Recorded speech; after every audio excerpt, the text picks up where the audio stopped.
Namaste everyone.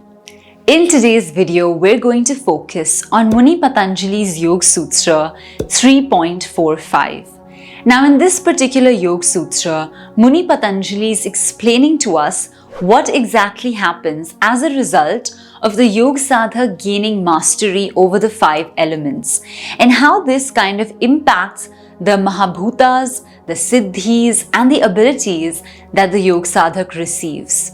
So let's take a good look at the sutra, start breaking it up step by step and understanding it a little bit further. So the sutra itself goes, Tatorni Madi Pradurabhava Kaya Sampatta Dharmanabhighatascha. Alright, so this is the sutra itself. Now let's break it up step by step to understand what it's trying to say. So the first word over here is tataha, which means from that. So as usual, all the sutras are like a running commentary. And so the first word is referring to from that of the previous sutra. And the next word is animadi. Now this word in particular refers to anima, which is one of the Ashta-Siddhis, along with adi, which means etc. or just as. So the first word anima is referring to the ability to shrink and become as small as possible. So this is considered a siddhi. It's sort of like a power that can be visually seen, and if somebody is able to do that, we are going to see it. We're going to become highly aware of that. So this is animadi, which is referring to all the Ashta-Siddhis by saying the word anima, and then adi to indicate etc. and so on and so forth. Now coming to the next word, we have pradurabhava. Now pradurabhava refers to something that is appearing, arising or coming to the surface.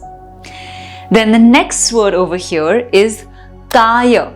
So kaya refers to the body.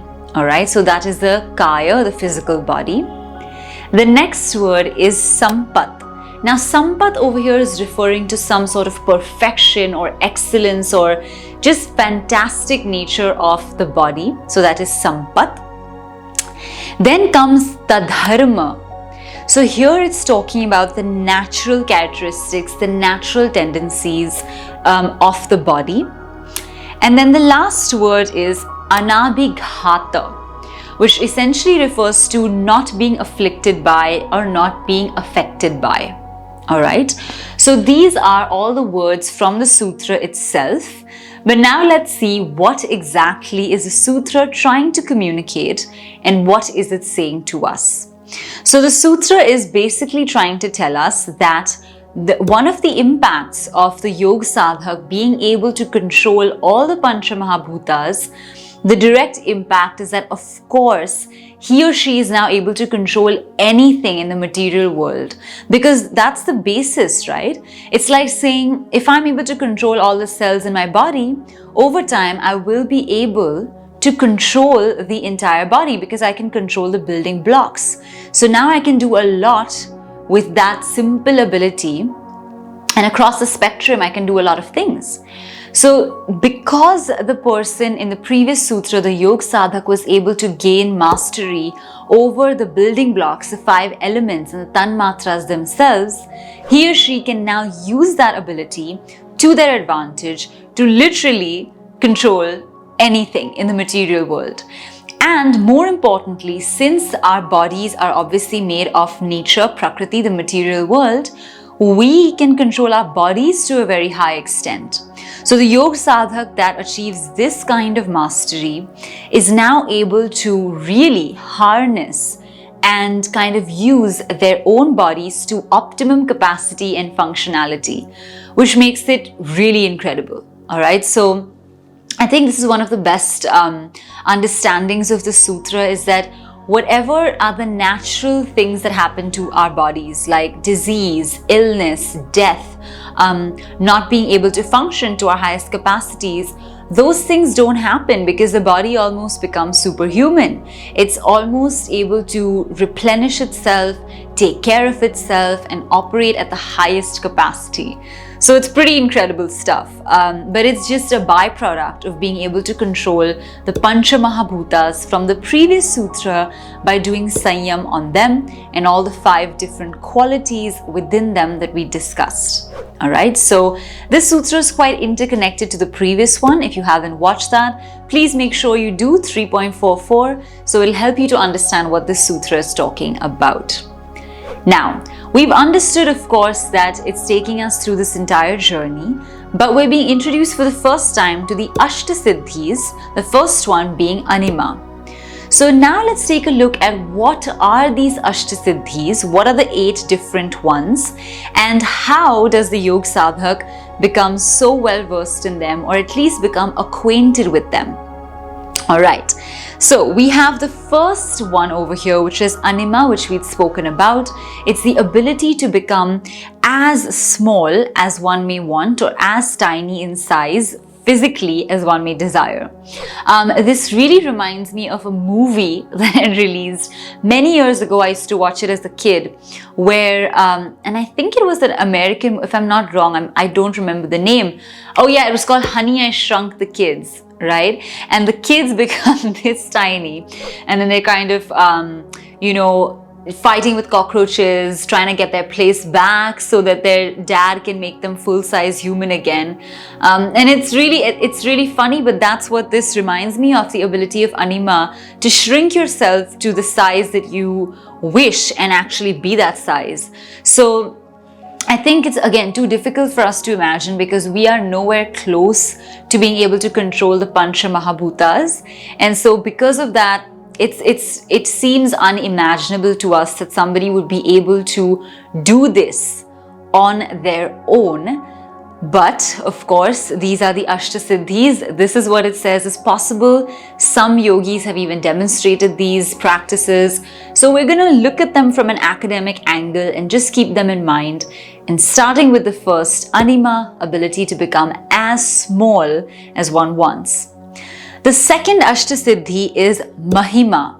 And Mahima is a very common Indian girl or woman's name as well, which basically indicates the ability to become as big or expansive as one wants. Now, very often Lord Hanuman is considered to have these 2 Ashta-Siddhis of Anima and Mahima, where he was able to become really, really tiny, and at the same time really, really massive and expansive.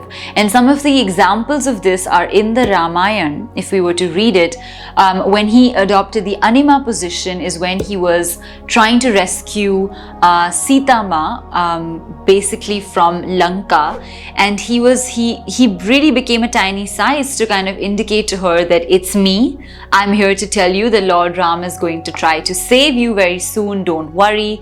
Things like that. So he had shrunk his size, and then also he had increased or expanded his size when he had to carry the jadi booties and certain Ayurvedic medicinal herbs. So he had kind of lifted the entire Sanjeevani Parbat, or the mountain, on his arms, and he had kind of become massive and expansive. And if you're Indian or you hail from South Asian heritage, you may have even watched these in some of the Ramayana series. And even if you're not South Asian, you may just have interest and you may have watched this yourself. So it's pretty remarkable to see these stories of Lord Ram and Lord Hanuman, and how Hanuman was able to transform like that to become Anima and Mahima at will.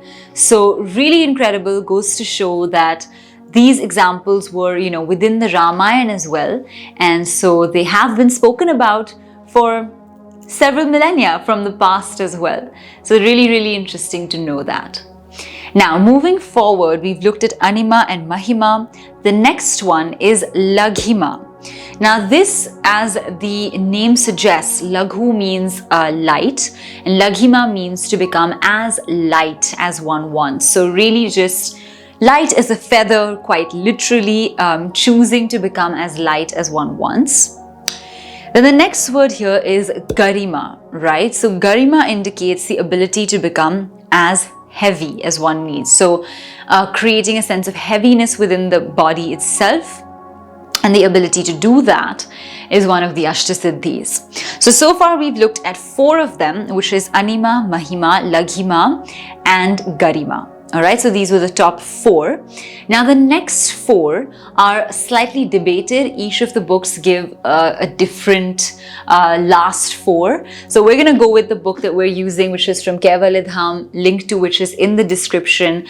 And we usually follow these, but there could be different names of the last 4 in other commentaries or other books.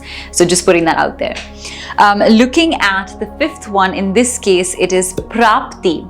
Prapti refers to the ease with which one can grasp something, even mental concepts, but even physically, the ability to grasp is referred to as Prapti. And also what is written here is that it doesn't matter how distant this thing is. So that's really interesting, because that's also what we've been studying in some of the vibhutis, that it doesn't really matter how far away something is, because the yoga sadhak is able to get to that just like that, just really quickly through the sanyam on certain processes. So that is number 5. And then we come to number 6, which is prakramaya. Okay. Now this refers to the ability to really, have something as soon. So the reason prakra or prakat is referring to something that has the ability to appear instantaneously. So over here, the ability to make something appear if we need it. So in the previous one, I would say it's more about taking yourself to something. In this one, it's receiving something as and when you need it. So that's how you can sort of differentiate between the two. And then finally coming to the next 2, we have Ishitva. Isha, or the Ichha, refers to wish or something that you wish for. So Ishitva refers to getting whatever you wish for, like literally being a genie and getting whatever you wish for. But of course, since we're yoga sadhaks and we're talking about yoga sadhaks in this case, most likely they will not ask for something from a selfish perspective, but it's going to be something for universal welfare. And then coming to the next one, of course, we have Vasithwa, which refers to being absolutely the best. So what happens is other things around you start to get a little subordinated because you're just so magnanimous and so queenly, or so kingly. Like you have that quality of being Vashishta, being the absolute center, sort of the dominating force of a particular, but not in a negative way, right? This is more in a positive way. So this is basically the subjugation of everyone and everything in your surroundings. Okay, so really interesting Ashta-Siddhis. We can see why they're called Ashta-Siddhis, because if somebody is able to do this in the real world, that would make them naturally very powerful. And not only that, if any of these 8 things anybody is able to do, everybody around them will notice. So it's not just one of those vibhutis that you can hide and not display. If you're able to do any of these Ashta-Siddhis, people will eventually be able to take note of them. Right? Because imagine if you're able to shrink yourself into that size, people are going to notice, unless you don't want them to, but that's a different case. So these are really, really interesting sort of topics and things to understand from this particular Sutra 3.45. I hope you've been able to understand exactly what the Sutra was trying to communicate. We did our best to give you the gist and the overall understanding of it. There's of course a lot more that we can cover in the Sutra, which we usually cover in our classes, courses and workshops. So feel free to hit the link in the description to sign up if you're interested. Apart from that, don't forget to give this video a big thumbs up. Drop your comments and thoughts in the comment section below. And also please do subscribe to our channel, because we're releasing new videos every single week. Now we look forward to seeing you in a future class, video or workshop. And until then, take care, keep practicing, and we're going to see you very soon. Namaste.